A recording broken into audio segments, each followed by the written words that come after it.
8 के लिए देखो बच्चों क्या है, बहुत ही इंपॉर्टेंट क्वेश्चन है इस एक्सरसाइज का।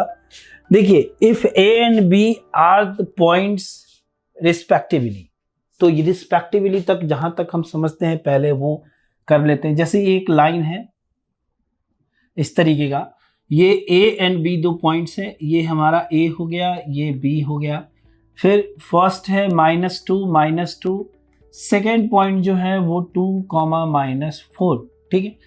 Find the coordinate of A P, P find करना है, इसको कहीं पर रख देते हैं। A P equals to 3/7 A B. ऐसे में बच्चे ज़्यादातर आप लोग क्या करते हो, बहुत जल्दी फैसला लेते हो और यहाँ 3 और ये 7 कर डालते हो, फिर गलती स्टार्ट हो जाती है, ठीक है डन। तो देखिए थोड़ा यहाँ आराम से सोचिए और काम लीजिए। जैसे ये है कि A P equals to 3/7 A B, अगर मैं इसे चेंज करूं ए पी, ये क्या हो जाएगा, इसके डिवाइड में 3 आ जाएगा और ए बी इसके डिवाइड में 7 है, इक्वल्स टू के आ गया। तो ये क्या हो गया, A P equals to 3K individually अलग अलग देखे तो, और A B equals to 7K। बच्चों ये बताओ 3K और 7K, ए पी जो है 3K, ये 3 और ये 7, क्या इस रेशियो से काम हमारा चलेगा? रेशियो का मतलब है ये और ये, ना कि ये और ये इंटरनल डिवीजन में। तो हमें बीपी चाहिए, ना कि एपी और एबी चाहिए। समझ में आ रही बात? तो चलिए अब हम बीपी निकालते हैं। तो इसलिए एकदम जल्दीबाजी में नहीं, आराम से समझते हुए आगे बढ़ना है।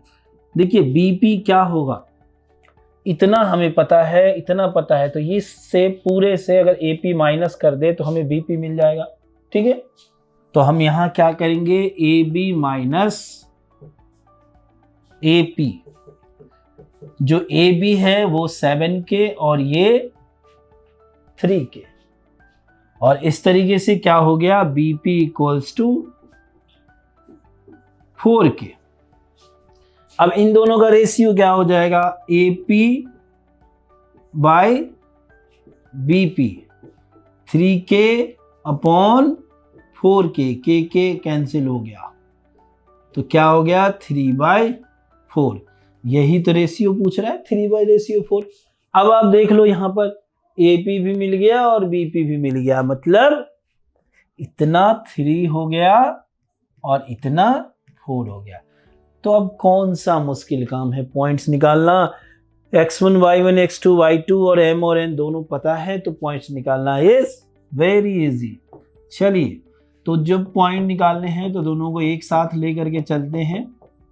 mx2 nx1 upon m plus n, my2 ny1 upon m plus n, ठीक है। तो अब यहां देख लो p क्या हो गया, xy, mx2, m is 3, x2 is 2, 4 into x1 -2। समझ रहे कहाँ x1 कहाँ x2 जा रहा है, 3 + 4। दूसरा my2, 3 into -4, ny1 4 into -2 upon 3 + 4। अब नेक्स्ट xy, ये हो गया 6 -8 अपॉन 7 -12 -8 कर दो डायरेक्ट, फिर प्लस फिर माइनस, क्या जरूरत है ना, -8 अपॉन 7, ठीक है। तो क्या हो गया 6 - 8 -2 अपॉन 7, और ये क्या हो गया -20 अपॉन 7। इससे ज्यादा सिंप्लीफाई नहीं होगा, यही आंसर हो गया। तो जो and P lie on the line segment, तो हमें जो find the coordinate of P, जो P पूछ रहा था वो हमने कोऑर्डिनेट निकाल दिया, जिसके लिए पहले हमें रेशियो निकालना पड़ा, ठीक है। और उसके लिए हमें इस कुछ क्वेश्चन ध्यान रखना माइंड में बहुत ज़्यादा इंपॉर्टेंट होता है, बहुत ज़्यादा ज़रूरी होता है, क्योंकि उससे फिर आगे क्वेश्चन बने तो हम उसी क्वेश्चन का आइडिया लेके कर सके।